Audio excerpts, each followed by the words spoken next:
मैं दीप्ति अग्रवाल, सहायक आचार्य राजनीति विज्ञान, रामेश्वरी देवी राजकीय कन्या महाविद्यालय भरतपुर में कार्यरत हूँ। आज मैं बीए पार्ट थर्ड ईयर का जो फर्स्ट पेपर है पाश्चात्य राजनीतिक चिंतन, उसका एक प्रमुख विचारक अरस्तु के दास्ता संबंधी जो विचार दिए हैं अरस्तु ने, उन पर चर्चा करूँगी। दास्ता का जो विचार है, चूँकि अरस्तु यूनान का रहने वाला था तथा प्राचीन यूनान में दास प्रथा का अत्यंत प्रचलन था। हालांकि जो सोफिस्ट विद्वान थे, जो व्यक्तिवादी थे, उन्होंने इस अमानवीय प्रथा के विरुद्ध आवाज़ उठाई तथा इस स्थिति में दास प्रथा एक विवादास्पद संस्था बन गई। अरस्तु ने यह अनुभव करते हुए कि दास प्रथा के अभाव में नगर राज्यों का संपूर्ण आर्थिक, राजनीतिक, सामाजिक और सांस्कृतिक जीवन ही नष्ट हो जाएगा, क्योंकि यूनान की अर्थव्यवस्था का मूल आधार थी दास प्रथा। उसने दास प्रथा का बौद्धिक और व्यावहारिक आधारों पर समर्थन किया है। सबसे पहले हम दास्ता का आधार और उसकी प्रकृति देखें तो अरस्तु ने परिवार के संचालन के लिए संपत्ति की आवश्यकता को स्वीकारा है। उसका मत है कि जहाँ परिवार का सामान जो है वो धन और निर्जीव संपत्ति होती है, वहाँ ही पशु तथा दास परिवार की सजीव संपत्ति होती हैं। संपत्ति के अन्य रूपों की तरह ही दास भी परिवार के कुशल संचालन हेतु अनिवार्य आवश्यकता है। यही दासता का आधार है। अरस्तु के अनुसार दास अपनी प्रकृति से एक सजीव संपत्ति है।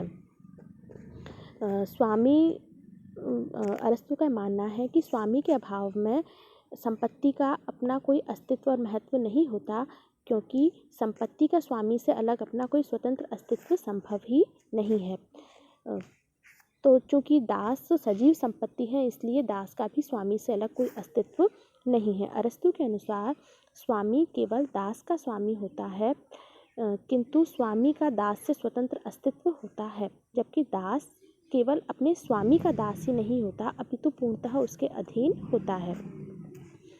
यद्यपि अरस्तु ने दास को पशुओं के समान ही सजीव संपत्ति माना है, किंतु उसने इन दोनों में अंतर भी स्वीकार किया है।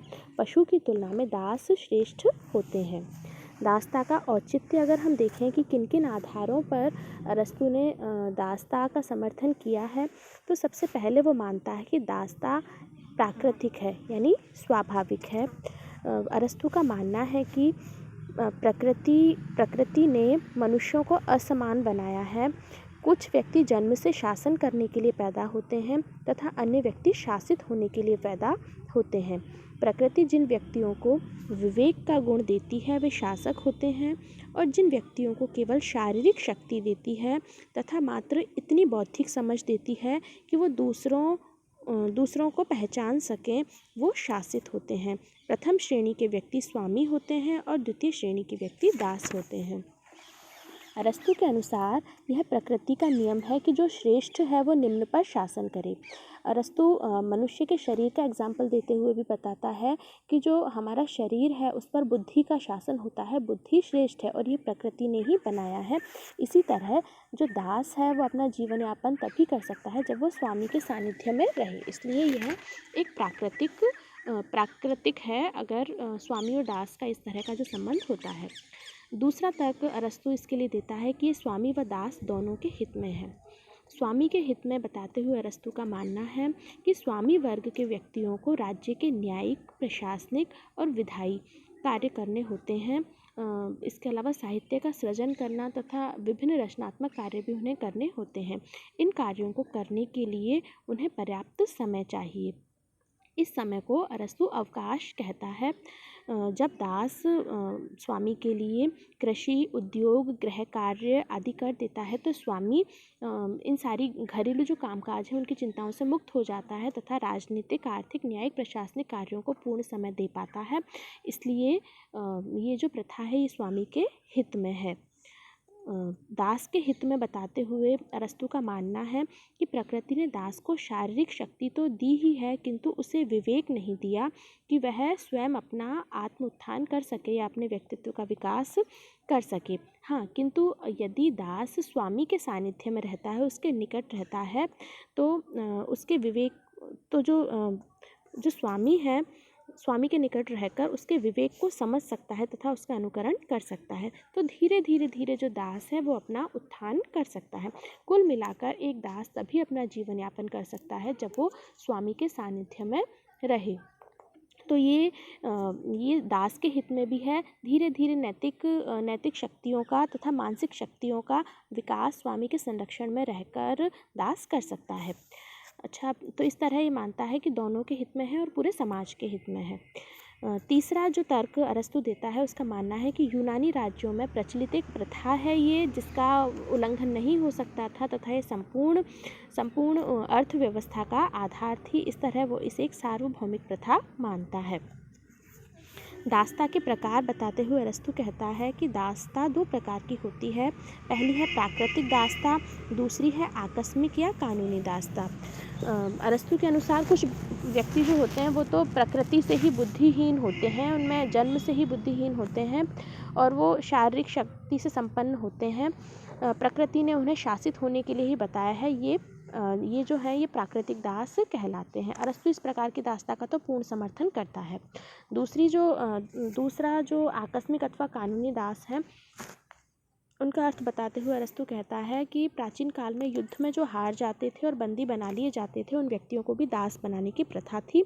ये कानूनी दास है। सैद्धांतिक दृष्टि से अरस्तु ने कानूनी दासता को अस्वीकार किया है। उसके अनुसार युद्ध में हार जीत सदैव नैतिक गुणों पर आधारित नहीं होती है। व्यवहार में अरस्तु का मत है कि यदि युद्ध में बनाए गए व्यक्तियों का नैतिक स्तर उच्च है तो उन्हें दास नहीं बनाया जाना चाहिए। और जहाँ तक यूनानी नागरिकों का संबंध है तो अरस्तु का मानना था कि युद्ध में बंदी बनाए गए यूनानी नागरिकों को कभी भी दास नहीं बनाया जा सकता, क्योंकि वे नैतिक दृष्टि से अन्य व्यक्तियों से श्रेष्ठ होते हैं। यहाँ हम आलोचना में कह सकते हैं कि यहाँ उसका जो यूनानी जाति के बारे में एक जातीय अहंकार उभरता है अरस्तु का।